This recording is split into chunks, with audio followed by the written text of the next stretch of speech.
Welcome to the Bi-Geekly Report, your bi-weekly take on queer representation in geek pop culture. I'm your host, Elle Sanchez.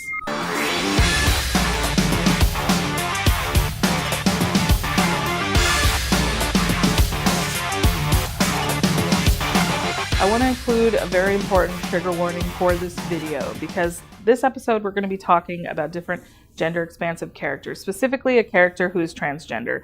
And when we talk about their history in this video, we're going to be talking about some things the video game developers said, some things nerds have said about this character. And when we talk about it, we're going to be using some really offensive transphobic terms. So be prepared for that. There's going to be some descriptions of her that are incredibly transphobic. But just to give you a history of it, so be prepared for that part of the video. It's not going to be nice. This episode, I want to talk about different characters in geek mediums that represent different gender identities and are gender expansive, but more specifically, one character who's a video game character that is transgender and has for some reason caused a lot of controversy amongst nerds, whether or not she is or she isn't, blah, blah, blah. We're talking about Poison, who's from the Street Fighter series. How or whether or not she is trans, what that means, how important it is, and how that has been represented, whether good or bad. Poison was first introduced in the Street Fighter series in the video game Final Fight in 1989, which is considered a cousin of the Street Fighter game series. It's a side-scrolling fighting game, and Poison in this game is actually just part of there are just some baddies that you beat up when you're going through the game. Her, and she has like a twin that looks like her but with different color hair, named Roxy, and they're just two ladies and with like some whips and some cool biker hats that you have to fight to get to where you're going in your destination. So initially she started out as not a big deal character, but for some reason there was a lot of controversy about this character from the beginning. Reason being that later on the developers mentioned this character as transgender. And everybody is like, well, where's that come from? What this? And people, there's this rumor, there's this myth that Poison started off or became a transgender character because of the idea that the developers had in Japan, where they thought people don't want to watch a man beating up a woman, so we'll just say that Poison is trans, and that way it's not a man beating up a woman. First of all, that's super fucked up and not true, because Poison obviously is a woman, if she's a trans woman or a cis woman. But actually, it's not even the true story. Poison started out as a trans character, was initially written as a trans character, and there's a lot of evidence that proves this.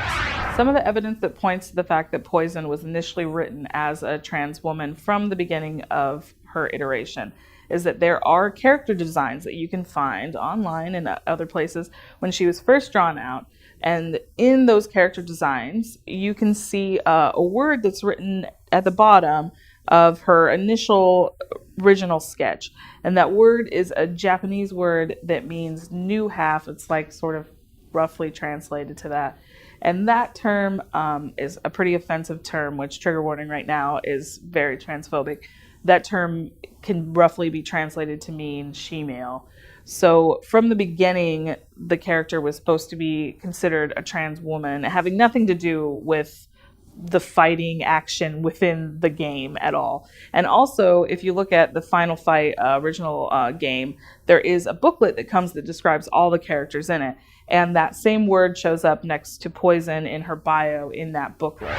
Later, Poison became a playable character in the Street Fighter series. There's Final Fight Revenge is when the first time she became playable. And then Ultimate Street Fighter 4 is also when she's a playable character. In these series, when the games were moved over to America, there's some different wording in the description of the character. So for example, in the Japanese bio of the character for these later games, you'll see things that say descriptions of her that are like, looks can be deceiving, she looks like a curvaceous woman, but is she? Like things like that are supposed to imply that she's trans, which is really fucked up. And then the American version of it, there's some comment about, again, looks can be deceiving. There's a comment made about her hiding something in her pants, things like that, which is really fucked up. In one of the later Street Fighter games, there's dialogue after, like if you're playing Poison and you lose to characters, like for example, you could lose to there's a dialogue that happens between Ryu and Chun-Li where both of them make comments like, oh, like, you look like a beautiful woman, but I'm confused or something. And Chun-Li says something along the lines of, like, you look like a woman, but you fight like a man, which is fucked up. So Poison has, from the beginning of her iteration, been a trans character, but unfortunately has not been handled well pretty much at all. So the representation is there, and it's exciting, and it's great, but unfortunately, the descriptions of her have been continually problematic, including the developers once describing her in America as a post-op transsexual in descriptions of the later game, because people have asked the developers several times whether or not Poison is trans. One of the Japanese game developers actually literally said in one description, when asked about whether or not the character was a trans woman, described her in the American version, she's a post-op transsexual woman, and in the Japanese version, she hides her bits in a way to appear female. Something awful like that. What does all this mean? What does it even... Does it matter whether the gender of the character or not, whether they're cis, whether they're transgender? It does matter in the sense that it's very awesome to have representation in all mediums, obviously, including in video games. So it is great that Poison exists and that Poison is trans and represents the people that play the game, represents people that exist in the world. This is important. Has it been handled well? Not at all. And in a lot of ways, her being trans seems to have been kind of a joke amongst the creators and everything else. And it's not, and it's confusing as well why so many different gamers have even questioned whether or not she's trans, because it has always been clearly stated from the beginning of her creation that she is. The way it's been discussed has been continually fucked up. So that sucks. But it is good that there is a trans character that does exist in video game medium. And it's great. I'm glad that she's out there and she's doing her thing, even if people can't fucking wrap their heads around it because they're awful and transphobic. It's unfortunate to talk about all these terrible things that have been said about this character and how she's been handled. But it's important for the sole purpose of proof that she has been created from the beginning to be a trans woman character and was not created to be trans for the transphobic reasons that have been spread out on the internet since. And there's still conversations about whether or not she's 100% female. And the answer to that question is she is 100% female. She's 100% trans woman, and she's dope. Next, I want to list some characters in different kind of geek mediums who are gender expansive. I don't have as much information on the backgrounds of these characters, but with most of them, it's kind of in the gray zone what exactly their gender identity is. Most of it is because it's probably not discussed or mentioned. I'm going to read some of these characters off this list because I'm really professional and I have a really good memory. So I'm going to do that.